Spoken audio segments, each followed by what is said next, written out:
Good afternoon, just barely afternoon back here at my ranch. And here I am trying to do a little catch up, as you may have guessed, by way of having hopefully that you have seen the latest email I just put out this morning. Fell a little bit behind for a number of reasons that on me. All right, we'll leave it at that, and we'll take it to the next place. But I'm here to first of all, do some clarification, which I've already done, but I just want to repeat in the video, and to march on between weeks 2 and 3 as I shift back into 4. I don't pay as much attention to the boxes in the syllabus as I think some of you may, because syllabi are made to be flexible, and I don't find the syllabus as it's written all that flexible because it's on a piece of paper and it's all there for you to see. And yet you all know that you need to work within those lines sometimes to make things correct. And since this program is set up in such a way for me to only really be able to work with you on whole with the W as much as I would like to, I use these times to, I don't like the word I'm going to use, sort of support the content and some of the skills as we move along. So in case you will look at this video before you look at the email, this video will be posted in a module. I do a module for just about all the documents or videos that I put up. I think you have figured that out already. It might be a little different from how other professors use the modules in Canvas. And I'm not going to change it this week anyway. I may adjust that somewhat as I get through this particular course, but that's the way it's going to be, at least today. And so this particular module will have this video and the clarification I'm about to repeat, which is to say that the table that was I used to set up the discussion questions and the content and readings that I needed you to do, as well as potential activities. For some reason, and I'm not sure why, I have a theory about it, but I won't bore you about it. It omits a good chunk of chapter 3, especially the discussions. So you may have noticed, some of you did notice, but others of you may have missed it, that there were 2 discussion questions in the week 2 slot in that row, and nothing in the row for week 3, which I'm presuming is what we're calling this week. And what I really wanted you to do, I should have taken the second discussion question out of week 2 and put it into week 3, and there wouldn't have been any of the confusion that you're having. That's on me. I intend to fix that down the line. So just know that, and by way of the email, it will tell you what to do. Also, I have to tell you too that although there are only, I think, 11 of you in the class, it's a perfect number for me to work with in terms of the simulation we're moving towards. Nonetheless, I forgot what I was going to say. Senior moment.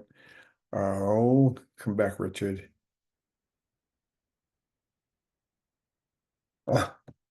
It will come back. That's all I can say. Oh, I wanted to say, I suppose, that the email. Wow, I should start this all over again, but I haven't got the patience to do that at this moment. So it'll come back in the middle of another one of my narratives, I'm sure, not in a not too distant future. So what I'm trying to do is to sort of give you the knowledge base that I think that the books speak to fairly well, although not as well as I would like in certain counts. I'm not crazy about the case study book. We'll stay with the case study book nonetheless, because that's part of the syllabus. So yes, you do need that book in one form or another. And we will also stay with the Fullan book, which I find to be a little dated, but also pretty much on target in terms of some of the bigger principles that go with it. And that's what we're going to spend the majority of this video on. Simulation, as I had mentioned in either another video or in an announcement or a syllabus email to you, I've adjusted it because I just can't see how I can fit all the activities associated with the simulation as I had intended to work into how the timeline works with this, especially with the asynchronous element. So for the moment, at least, we're going to simplify that. I've put you all into the two teams. I've given each of you specializations that you should begin to at least begin to check out. I will give you a scenario by the weekend, if not sooner. Very simple one, but one everybody will understand. Both groups will work with. And then I'll begin to feed you as we get up towards October 10th with specific role skill sets that you need to have. So, for example, if the superintendent on the one team and the board president on the other, who are more or less equal in terms of the ranks of these two folks within the simulation, we have to consider that they would be the experts on culture. Which isn't to say the rest of you shouldn't be, but certainly those two folks are responsible for teaching each other what culture is about, in addition to what I'll be doing in future future videos, and so forth. Some of them would be a little foreign to you, and others of you will be very apparent to you as you move along. We'll begin to be addressing some of that in a moment. So at any rate, what I've done is I've sort of mixed some chapters out of Fullan together, and I wove in some other premises as well that will help you get your arms around lots of things, as well as recognize that change. I don't even like the word change or I love the word transformation, but I don't think that the word is understood very well. And so I have taken to use it as a synonym, the synonym for that being, or the phrase that I synonymize it with it is new ways to realize. This whole course is intended to do that. And as I get through this content piece, I'm going to be beginning to introduce some pretty sophisticated skills and some things I will expect you to employ when you become true administrators.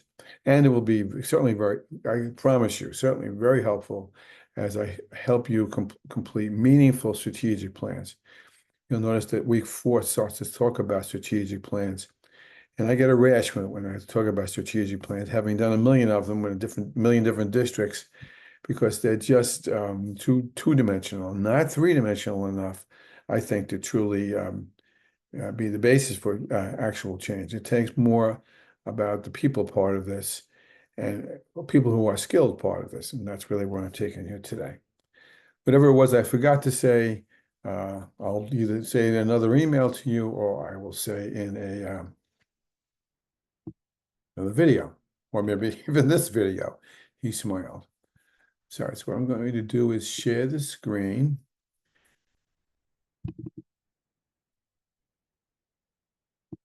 And talk at you, which I don't like to do. I'd rather have you talk to me. That's kind of hard to do with the way we have things set up right now. Okie doke, and you're going to get this video as well. So this video is embedded in, I'm sorry, the PowerPoint is embedded in the video, and I will post the video separately so that you have it to look at your leisure, rather than to have to listen to my talk in a given video. So you're going to have it 2 different ways. Although the actual PowerPoint is not narrated, the narration is here. And the first thing we need to do is to play the slideshow, play from the start. Here we go. That's just the heading for today. And then I kind of dance in between some chapters. I danced from chapter 4 over into chapter 11, knowing that chapter 11 is the next class. Nonetheless, I thought they just obviously naturally went together. The principal, that is to say, the principal and the district office. And I'm talking very fast today. I usually,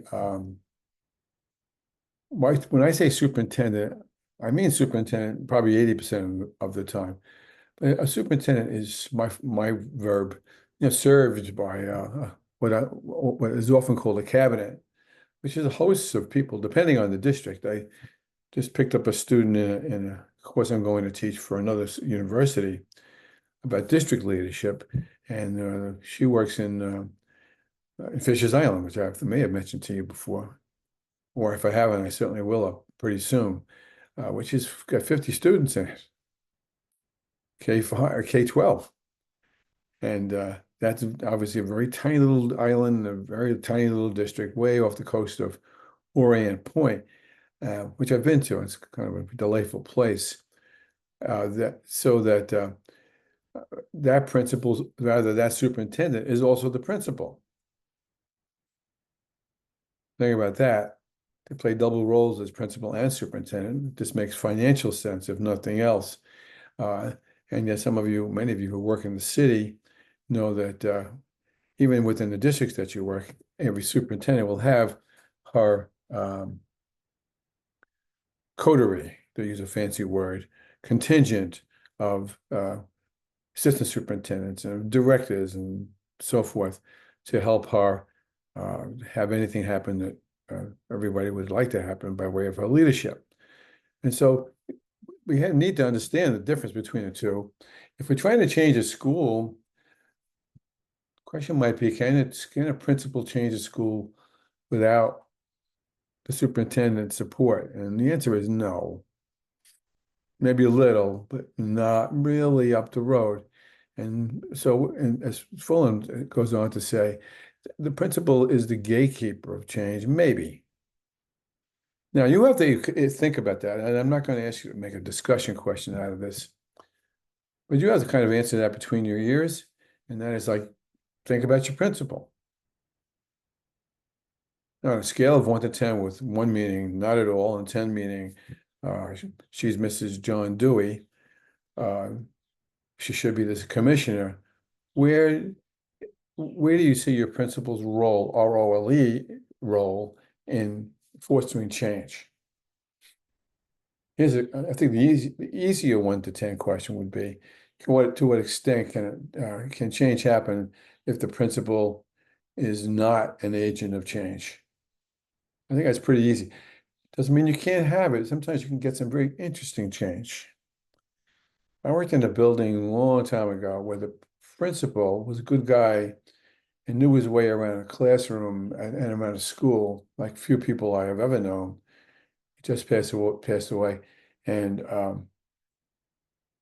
pretty kind of a laid back person, unless something really immense emerged from an issue. And he was very content to have the school, the teachers of the school, the faculty of the school, to some lesser extent the community, kind of step up and fill the vacuum in the sense of fostering sustainable change, and doing that with a superb faculty, I have to tell you. In doing that, he had all kinds of changes going on there. It would never have happened in some other districts, because sometimes superintendents like to put his thumb on top of everything for any number of silly reasons.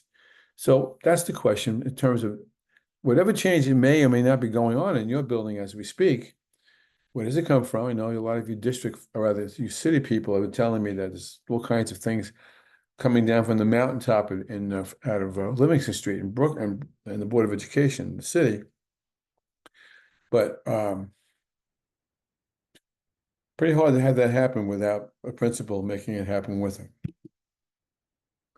So as Fullan mentions, he talks about where the principles are. And I just wanted to share something with you, thinking that most of you are not familiar with what's called the Johari window.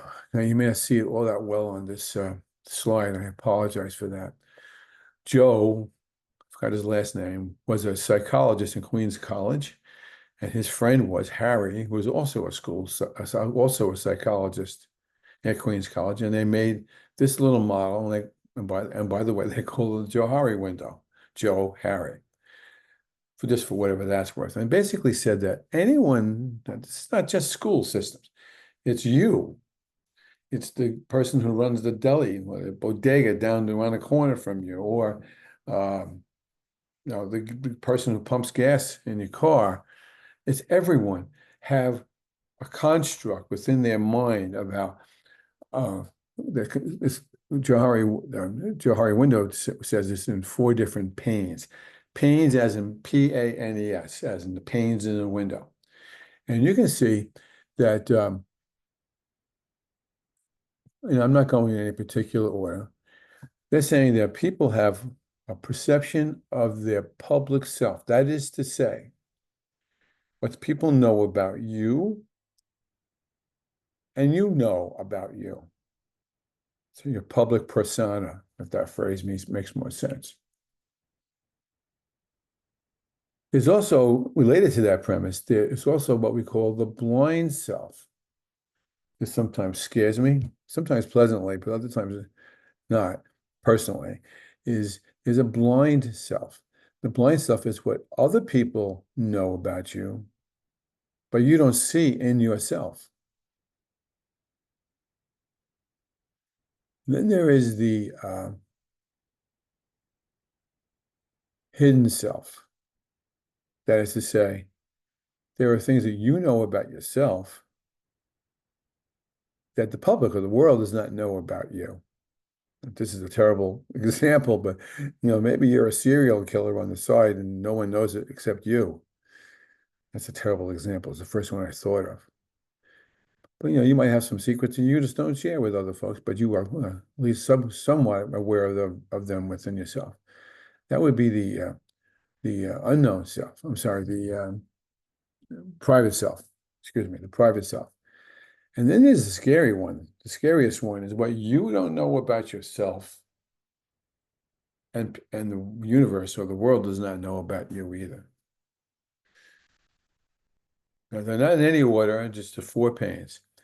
If you look up Johari window online, you're going to find a couple of instruments, which I didn't post because they weren't relevant to the course specifically, but they are interesting, where you can sort of take a little self-quiz, and you can figure out which of these four panes is the biggest. I won't even tell you which one mine is, but maybe just by my saying that, it probably makes you think about that a bit. But the bottom line is they're not equal. They're not equal for anyone. Now, if you bring it back to a principal has to have a pretty has to have his arms around these panes and know which one's operating at any given time in order for them to be effective. Now, I don't know the answer to this. You can maybe, I wish I would give you 100 discussion questions a week if we didn't have this limitation of only 1 or 2 a week. But which ones do you think are most conducive to fostering change? I'm going to take a guess at this myself. I would say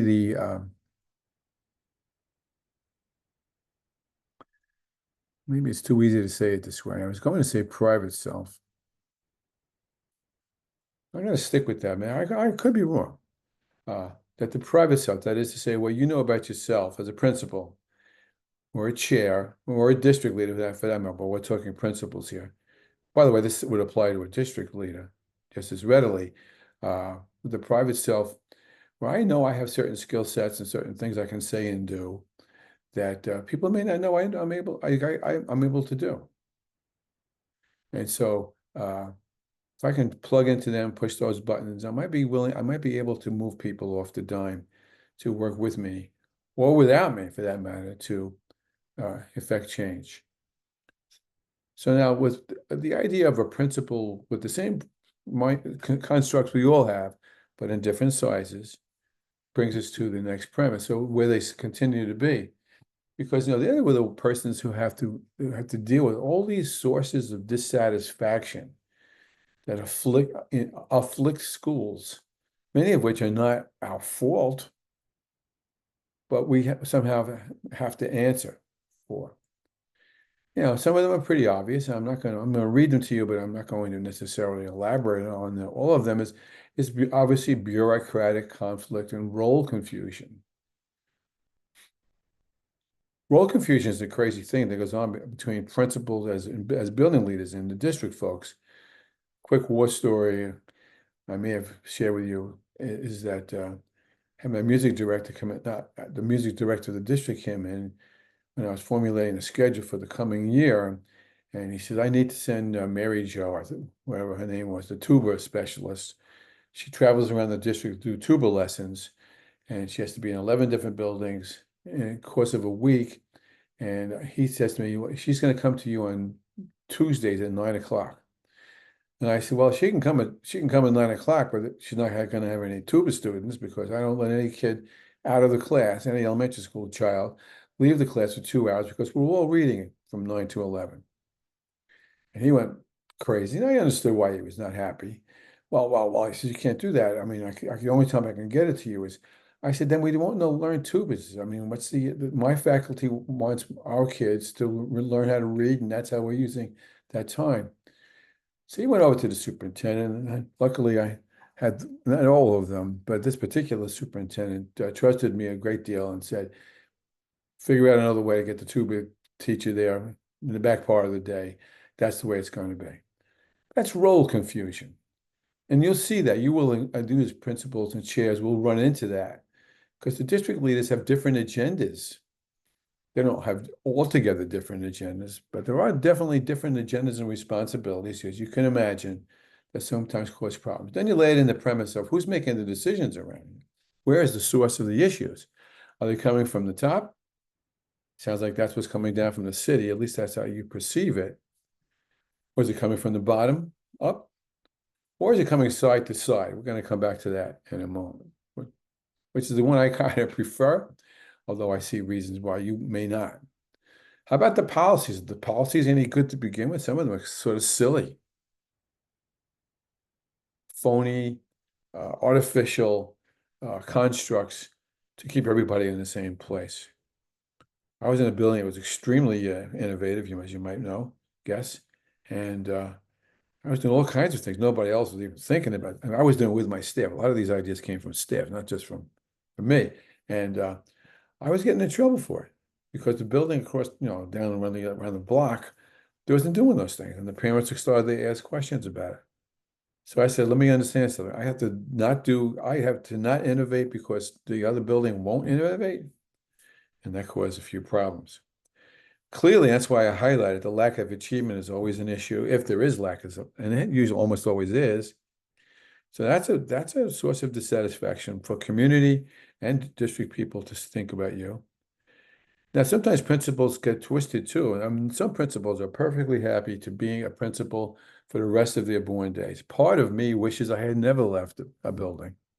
That's how much I was enjoying it, notwithstanding some community people who were not so nice to me. But on the whole, I was very happy, or I was extremely happy, and most of the folks were happy with me too.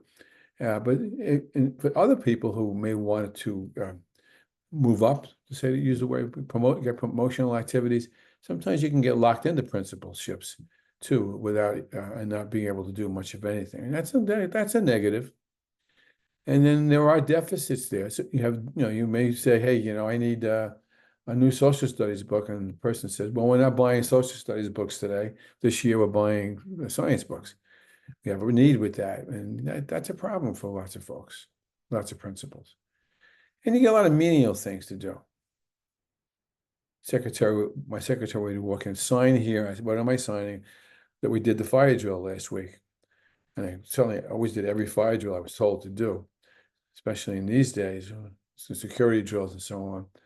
It took 15 minutes of my life away that I didn't really want to give up because I had other things to do. And certain things you just can't delegate. It's on you as principal, and you have to sign off on the budget expenditures. Of course, that's your responsibility. But some of them can get very menial and trivial and time wasting. And other times, someone will say, well, I had a board member come to me and say, how come all the schools aren't, and I wasn't a principal then, I was assistant superintendent.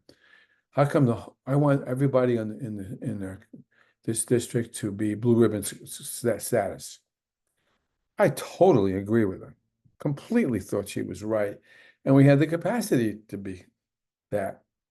But the truth of the matter is we didn't have all the capacity we needed, nor the will to do that across the district. So it was an unrealistic demand, and I was charged with changing unrealistic to realistic, and I think I did okay with that, but I certainly wasn't perfect at that. And I was sometimes guilty of this, as you may imagine. Although I'm taking this phrase from a former assistant superintendent boss of mine, about the innovations du jour. Now, I'm not sure how many of you go into restaurants that talk about the soup du jour, but that's a fancy French phrase for saying, what's the soup of the day? And sometimes innovations come up the road. I have a feeling, no, I think I'm wrong on this. I kind of hope I am, that artificial intelligence is kind of an innovation du jour. I don't think it's that, but it could be construed as that. When when none of you are going to remember this because I'm so much older than you, when they came out with overhead projectors, I was in high school actually. People acted like this was like the answer to all the prayer, was the holy grail to all learning. All it was a power. That's what a PowerPoint is. A PowerPoint is just a overhead projector on a screen rather than coming off of those little silly machines that we had that always gave me headaches. And yeah, so innovations do, people, and I'm sort of like that myself. The new Apple Watch comes out, I buy the Apple Watch. Even if it's like not any different from the one I had from 2 years ago. It just looks cute, I buy it. And that's what some people fall into. And that's a dangerous thing to be part of as well. So all these things afflict force principles to navigate in one form or another. Now, I'm pointing out Anthony Brick, and I'm so pleased that Fullan pointed him out too. And again, that book from Fullan is middle 80s. So Brick was sort of a hot topic then, but Brick's research has still got great worth as such. Brick was a school researcher and mostly in Chicago. That's why we call it the Chicago School Reform Researching. Uh, he came up with several ideas. I was going to say principles with an LES, but I don't want to overuse that. He came up with several findings, I suppose is a better way to put it, that characterize successful schools in Chicago. These schools practiced these things, they were successful. These schools didn't practice these things. They were not as successful or they were failing. And one of them was engaging community, the world out there. When that phrase I keep saying, engaging and seeking community deep engagement, not involvement. Involvement means they go to the basketball game. Engagement means they're part of the process of deciding and innovating. Two different things, sometimes a little bit scary.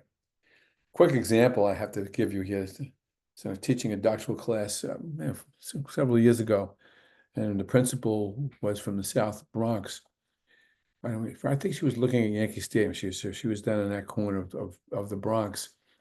And according to her, whatever that district number was, don't remember that. If you were being considered to be hired to teach in that district, you had to go live in the community for 1 week with a host family. Now, some of the candidates said, "No, I'm not doing that." So they didn't get. They just gave the job up before they even had a chance at it. Some others were willing to absolutely do that. Live with a family in the neighborhood. And out of some of those, I don't know the percentages. Some of them, when they finished the week or even during the week, said, "This is not for me, and I'm out." Now think about that. And the ones who stayed were ones who truly, I would hope, truly engaged with the community and recognized with the pluses and minuses of the community, its loves and passions, and its struggles and deficits, and made that part of how they approach learning with the kids. Because according to Brick and according to Bernardo, not that I have this research, that's my research to support this, it's all about fostering relationships and engagement. It's all about fostering relationships and high engagement. I'll come back to that up the road. So conscious emphasis on improvement was the other premise too, where people I was in a district several years ago, where the superintendent told me everybody loved each other. Everybody went out on Friday nights and partied together, and everybody, and all they were doing is from central office saying, "Oh, you're really great people. You work very hard," and they weren't great people, and they did work very hard. But he said, "No, don't worry about the engagement, the achievement. Don't. We're good. We're doing fine." Well, what's the message behind that music? I use this phrase a lot. I think I may have used it with you already. Here it comes again. When you stop trying to get better, ... you stop being good. Now, there are things called quality school improvement plans. I'd like a penny for everyone I've done. They all look like what's in that picture there, the old loose leaf binder. They're very cute and they're all put together with the mission and the goal and the strategies and who's responsible for what. I'm going to teach you all that. And to some extent, they're not worth the paper they're written on if they're not followed or if they're not used as a guideline.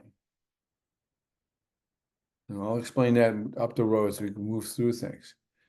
So this is Bernardo talking now. I would say you throw those binders away, for heaven's sakes, you put them in a fireplace and you redo them as websites, okay? As an active, interactive, responsive source of communication, first of all, to promote exchange of points of view, engagement, and something we'll talk more about as we move through the semester. And those of you who are design specialists will be responsible for this, of creative problem solving. If those things are in there within a website, where you can get people to be talking to each other all the time, rather than say, "Where's that loose leaf there, Dr. Bernardo? Oh, is it the red one or the blue one?" And then when somebody comes in and check to see whether the plan is being followed, this is an old uh,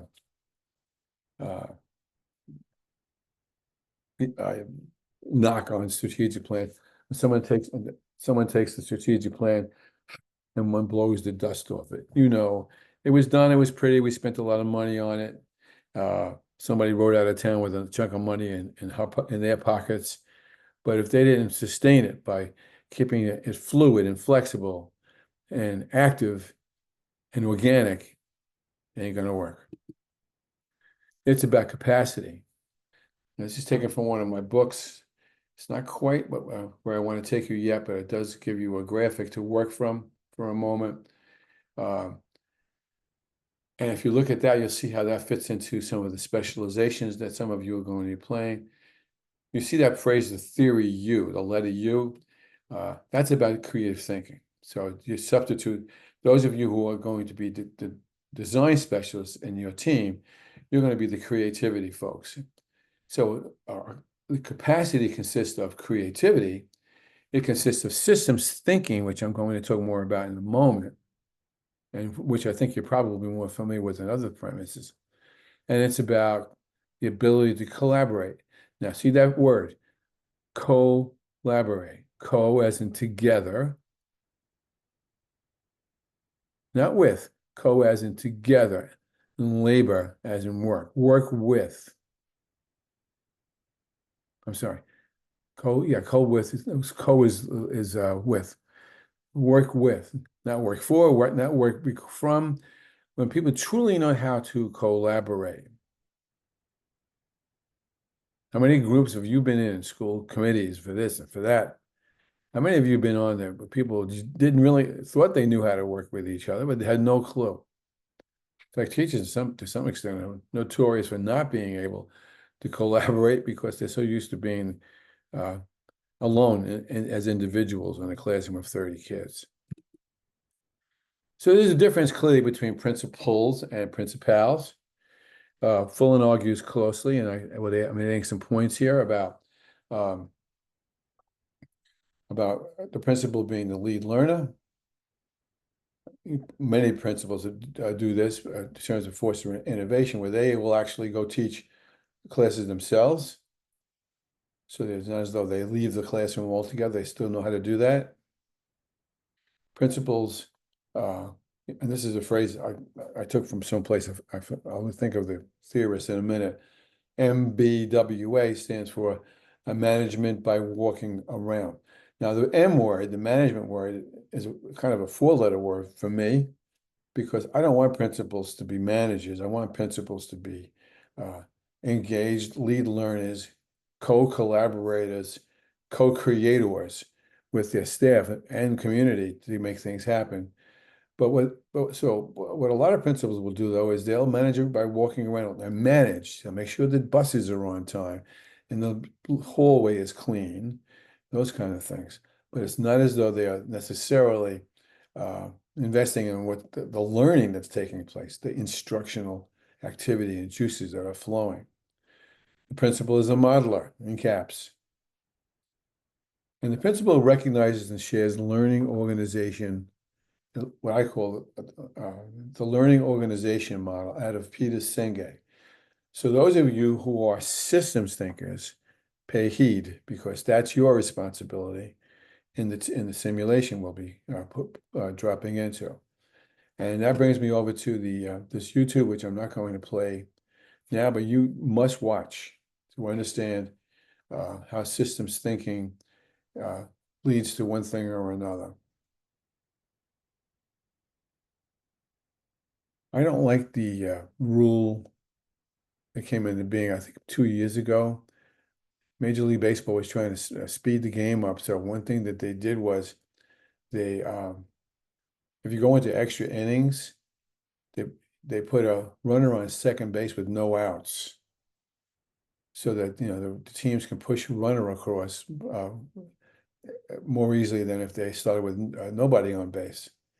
I don't like that rule. But think about the systems, the systems ripples. But have those of you who pay any attention to baseball, all kinds of things strategies have changed uh, to catalyze different kinds of approaches. Well, that's not one I particularly care for. I was head of a committee in the district once where I had to change the busing schedule. That was fun. Now, if you think about the busing schedule, I mean, what's the big deal? You flip a bus around and you move on, but that is not the case. When one changes a busing schedule, you are changing the whole soul of a district or a building.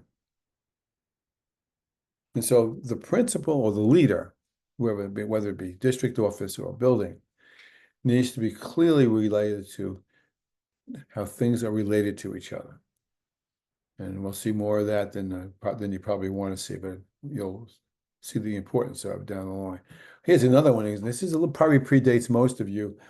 I'm talking Long Island. I apologize if it doesn't relate to you.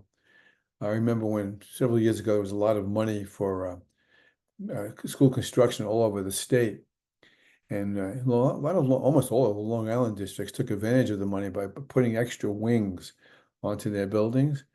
And like in my own district, from forever, it had a half-day K. And so the idea was we were going to put a wing in to make more room for a full day K, which we didn't have the room for to do before that. Plus, it was very costly. And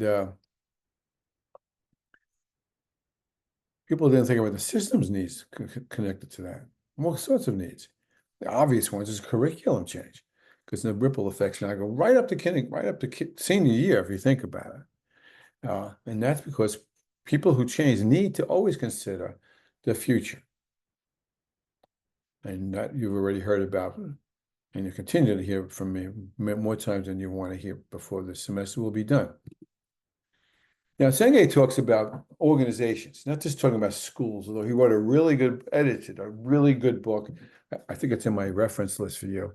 I absolutely recommend that you get right after you get mine, actually even before you get mine. And that would be Schools That Learn. Schools That Learn takes all of Senge's 5 disciplines of a learning organization, and he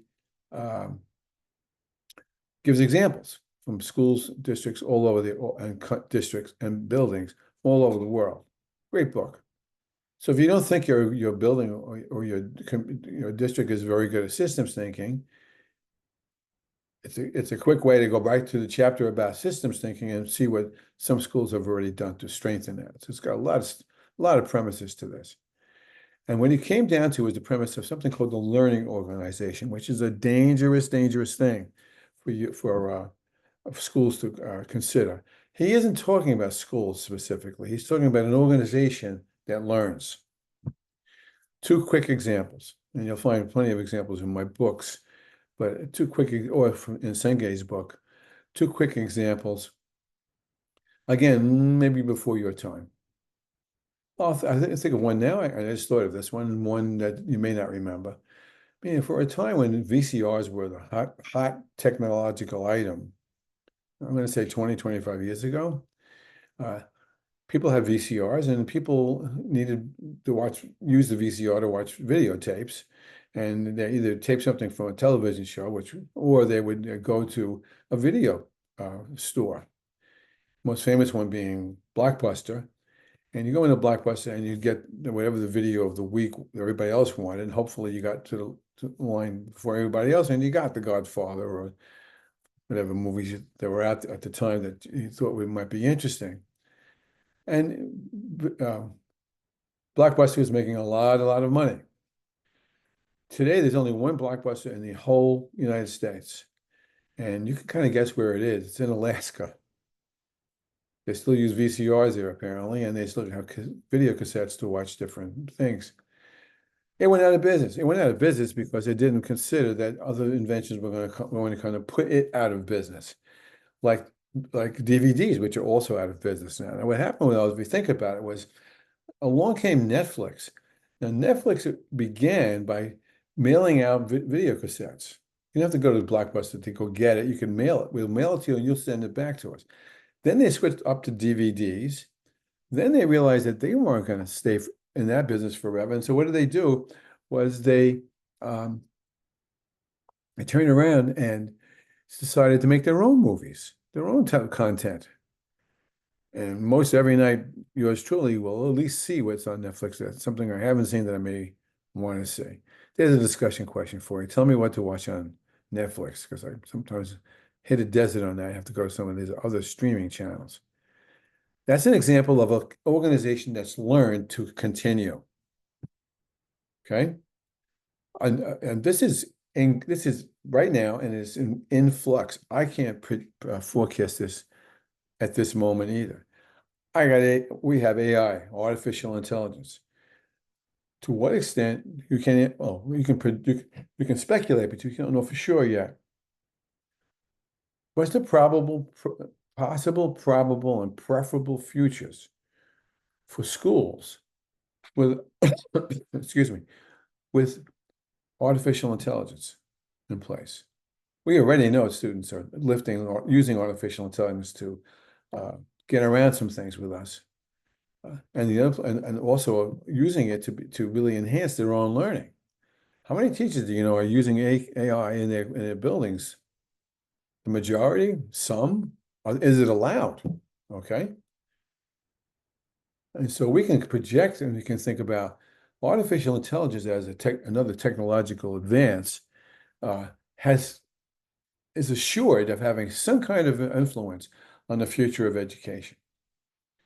Now, school systems, I'm pointing on purpose here, public school systems have an advantage because they can't go out of business. They are not blockbusters.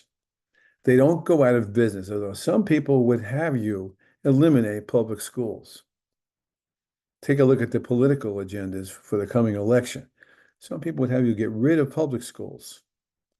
And over the past 15 or 20 years, they've already tried some so-called reforms.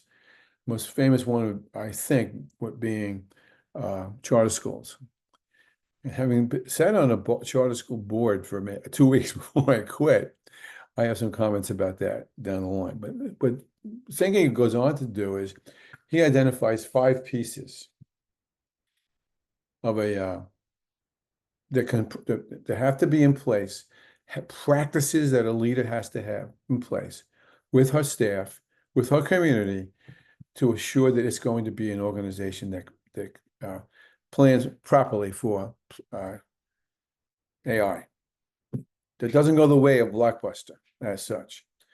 And there are no order, though it may look like it. They are shared vision, mental models, that's attitudes.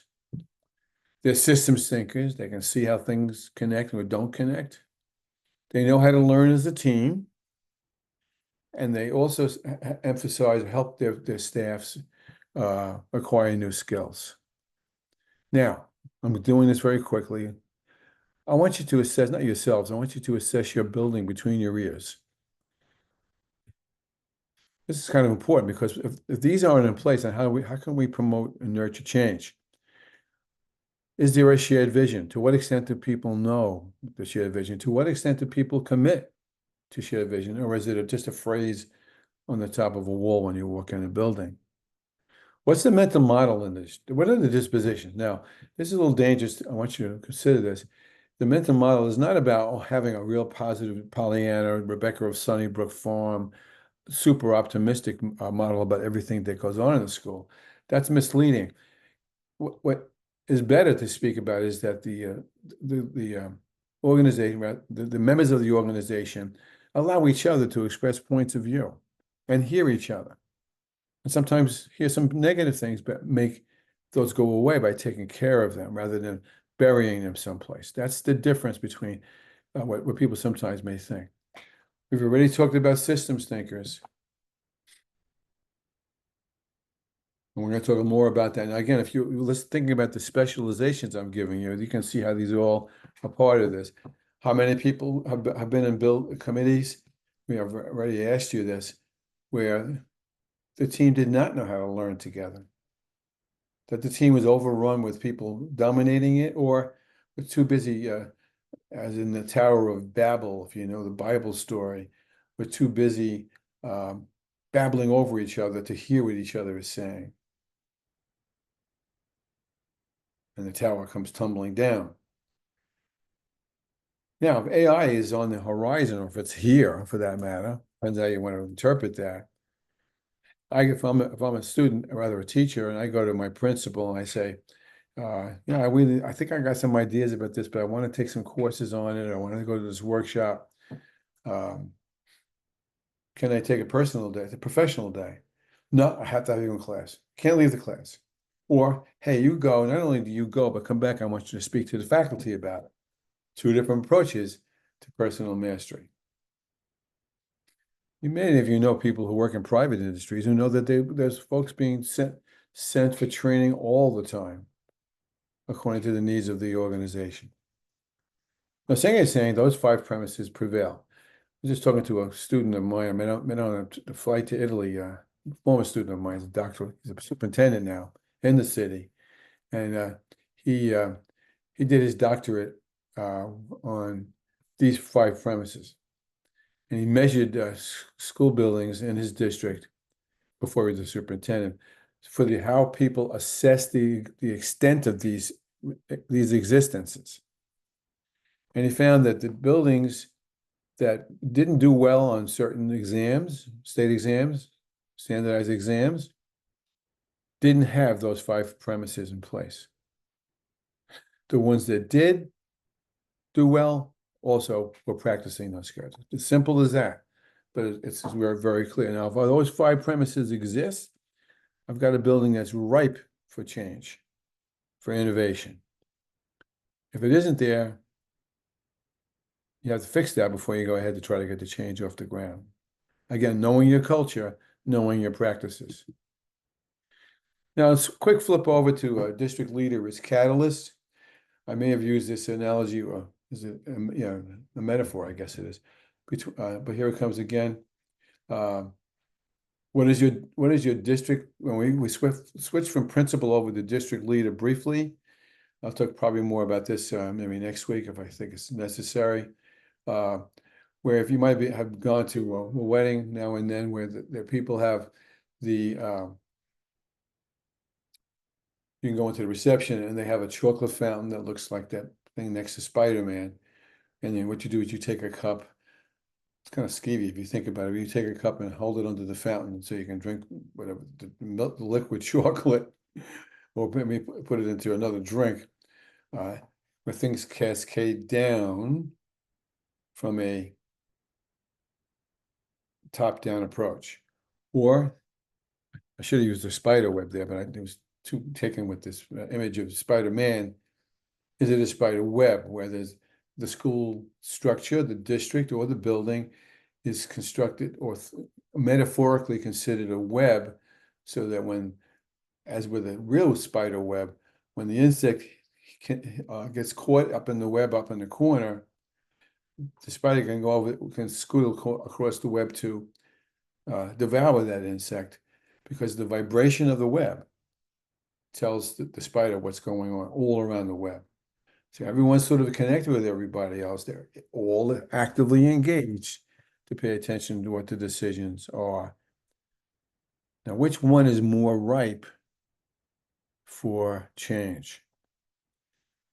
I think you know what my opinion is, though, which isn't to say the top-down is necessarily not isn't able to get a change done if you really have to go to war about it.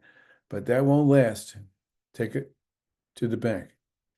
Now, as a district leader, a district leader plays three roles, much like principal. And it's just a matter of quality and breadth. A superintendent has to, or district people are managerial. They have to be. That is to say, to get things done. They're also modelers, you would hope, of good premises. And they're also practicing coherence and consistency. So that the people, and this happens a lot all around the country as far as change is concerned, or organizational leadership in buildings in schools is concerned. If you flip out a manager, if this is the manager of the month, and then that person goes off to another job, and you bring in someone else with a whole different point of view, how can you create the atmosphere, create the pond for healthy change innovations? And again, is the system stupid? I'm not calling you stupid. I'm saying it's the system. And I took that phrase right from chapter 11 out of Fullan. School improvement is an organizational matter. We've already talked about whether a principal and a building can be innovative if he's not or she's not getting support from the district, and I think we kind of agreed that's not the case. So how do the puzzle pieces fit together? How do we ecologically? This is a basic premise of this course, and you can see it will come to bear in the simulation more than anything else. How can you assure the pond's health unless you ecologically nurture it? If I pull the lily pads out, what will happen to the pond? If I let the lily pads cover the whole pond, what will happen to the pond? If I pour chemicals into the pond, what will happen to the pond?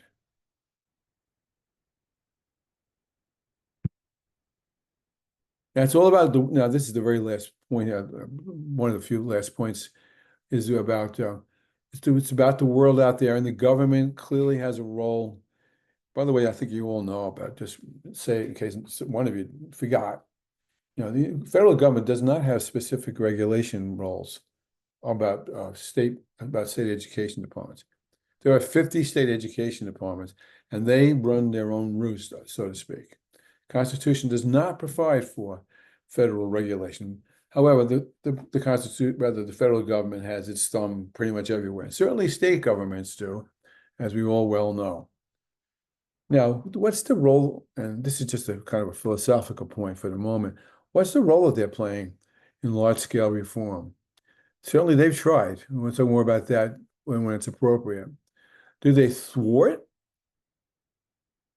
obstruct, or do they catalyze real change? And you can see some of these premises here. NCLB, for those of you who can remember that far back, No Child Left Behind legislation, particularly affected the city. Because now the schools weren't, rather the government wasn't charged with the power to close schools. If they were failing, close them. Failing as in they're not passing tests. Kids aren't passing tests. No reason. We're not going to talk about why the kids aren't passing the test. If they're not passing the test, we're going to close the school. Then we go into that, and that's the same premise as No Child. And you can see that it has emerged in many places across the country, some more than others, and some with more authority than others, is charter schools. Charter schools have divorced themselves from public school regulation. They don't have unions, but they do have unions, except they don't advertise it. And they only really kind of governed by the state achievement test. But other than that, they do things that are not, there's no tenure. And I have a million stories about that one. Then along came Common Core, which supposedly raised the standards, where we were going to rigorously expect students, all students, no matter who they were and what disabilities they may have, to meet very high standards, academic standards. Noble wasn't punitive, but they became punitive because what they did was they began to punish teachers for not being able to teach effectively, and sometimes that was probably correct. But really, what that went back down to systemically is adequate supervision and support from this administrative premises. And so out of this, we have a lot of, I would say, fair amount, well, more than a lot, a fair amount. There is, generally speaking, a dissatisfaction with how schools don't change or change the way you don't want them to change. And that's really the issues we're going to continue to confront across this course. Now, the Fullan model, I'm going to save this for next week rather than give a short shrift. Fullan proposes his model, and as I said, Fullan is probably the godfather of current change, and it has the evidence to show that he's been pretty effective, especially in Canada.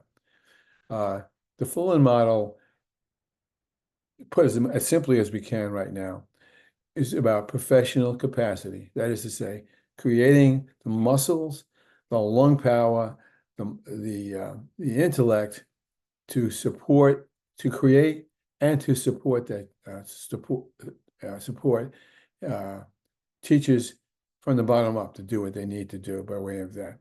Now, whether it's a buzzword or a pervading focus, in terms of Fullan, it may sound like a buzzword, but it is not. It is a pervading focus that seems to be bearing some good fruit. And we will come back to that. As usual, I spoke longer than I thought I would, but I think I made some good points to supplement the readings. You should make the readings your own, though, because I certainly didn't deal with every single premise that Fullan offered.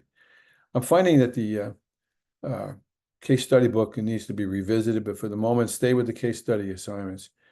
We're going to use them anyway. That's not saying don't throw the book away or sell it. Not yet, anyway. But I don't see that book matching up with the change issues as much as I thought that it would be, or I was told that it would be. It's probably a better way to put it. Okie doke. I'll talk to you next week. Remember to check the email if you haven't checked the email.